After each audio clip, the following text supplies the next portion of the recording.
Now, President Muhammadu Buhari and other world leaders are to raise $5 billion to support the education sector in about 90 countries where 80% of the world's out-of-school children live. The president is in London with senior officials of his government to attend the Global Education Summit.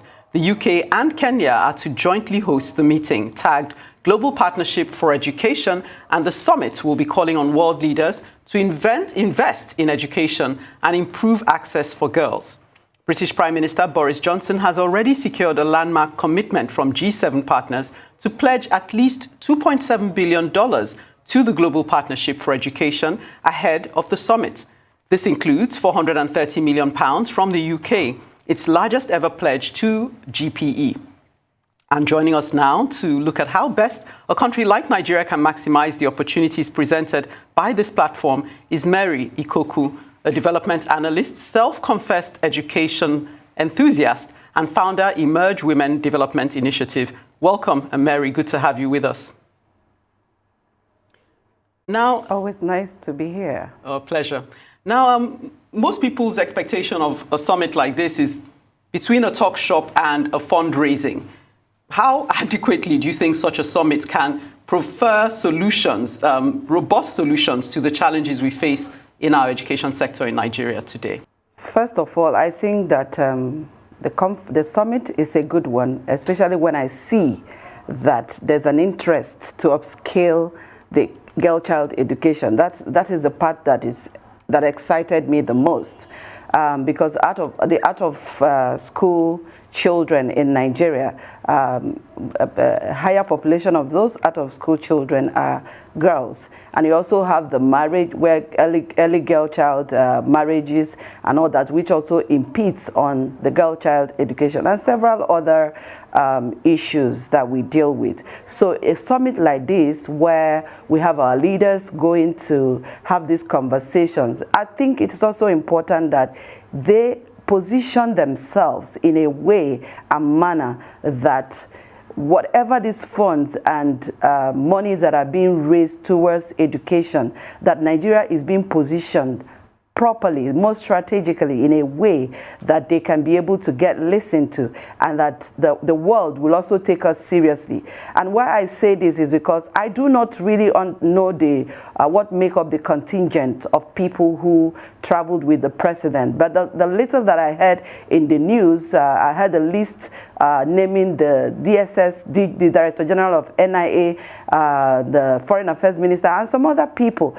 For something like this, I would imagine that we also have a contingent that have a lot of vibrant young Nigerians who are passionate about education included in this trip. I hope that the president has traveled with people who are subject matter experts in his government, who can also be able to put forward, position papers and put together, very high level position that will attract some of these fundings to Nigeria, because of course you know that our educational sector is a bleeding sector that have been crying. And if you recall, the 2021 budget, education got one of the lowest, got assigned one of the lowest in the 2021 budget. So I believe that this money will be very impactful if Nigeria can position itself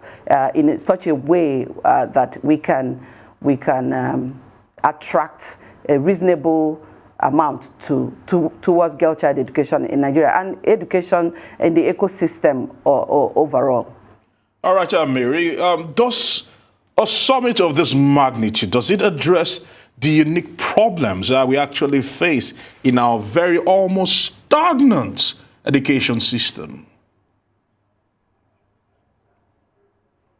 It should, because I think that deliberations of a summit like this would, of course, basically dwell so much on the power of education. And a conversation between global champions like that will be thinking about how to transform that sector. So you don't expect that a summit of this nature would shy away from digging deep and really dealing with the key issues as it affects various countries and partners at that summit. I think that financing and how it impacts and its recovery on the and what would be their priorities are some of the things that would be discussed at a summit of this nature. And that's why I said earlier that Nigeria needed to, I hope and strongly hope that the president have gone to this summit with key stakeholders from the country who would also be able to engage as appropriate at that very high level very high level conversation to be able to also make the rest of the world, Committee of Nations, to take Nigeria seriously when it comes to, this issue of the education. Okay. Beyond that, as an education enthusiast, beyond attracting funding, what kind of conversation would you hope to see around education with regards to, say, schools in the north? We hear that in Kaduna, schools have been shut across board, and we know why this is. So what kind of crucial conversation should we be having beyond attracting funding? Well, that conversation, I think that the issue of insecurity should really top the conversation, but for Nigeria. But I think that the way that it has to be carefully managed and strategically managed so that it's a win-win for all. Nigeria at the moment is not having it very good with security-wise, and the insecurity in Nigeria has become an impediment to education, especially in the northern Nigeria. And it's not just the northern Nigeria. I don't even know what part of the country is exclusively very safe. So I will say that this kind of conversation, we're also looking at the deplorable state of our edu sector. That whole ecosystem is in dire need of true and proper transformation. It is a place that we should actually be declaring an emergency with a high level of seriousness, deplorable state of our edu sector, the level of malpractice you see here, where you have even gotten to a point where the actors in this sector have become so corrupt that you cannot even say beat your chest to kind of degrees that are awarded in some parts of the country, in some of the schools, not all of them.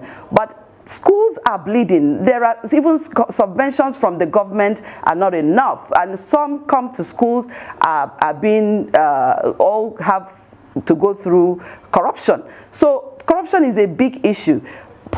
Very low level education in Nigeria. I don't know, everything has become so watery. They've been watered down. So that whole ecosystem needs to be revamped. But I do not think that an international summit is where we dig deep into this kind of conversation. Those are things you have, those are kind of conversations you have back home as to how do you right the wrongs, everything that is wrong with the sector, and also think what would be the best policy. Maybe, I don't know, the last educational edu policy we've had in this country. How can what would be the best policy to address the issues and challenges we have with the educational sector? I think those are some of the things that we should. And how are we looking at this Safe School initiative? It should really be something that should be from a top priority, because insecurity is a big issue anywhere in the world, and Nigeria is not an exclusively Nigerian problem, but it has become so big, such a big deal here, that we shouldn't shy away from, seeking help and support in an international summit. But by and large, I am of the opinion that Nigerian government, the president and his team, need to tactically present Nigerian educational system, our needs, our problems, where we are coming from, what needs to happen, and way forward for the education. They should be able to make a very good case, regardless, amidst whatever challenges we may have here. I mean, the focus is you have to look good in that place. Many thanks to you, Mary Ikoku, a development analyst and a self-confessed education enthusiast, speaking ahead of the Global Education Summit, which will kick off on the 28th and the 29th of July.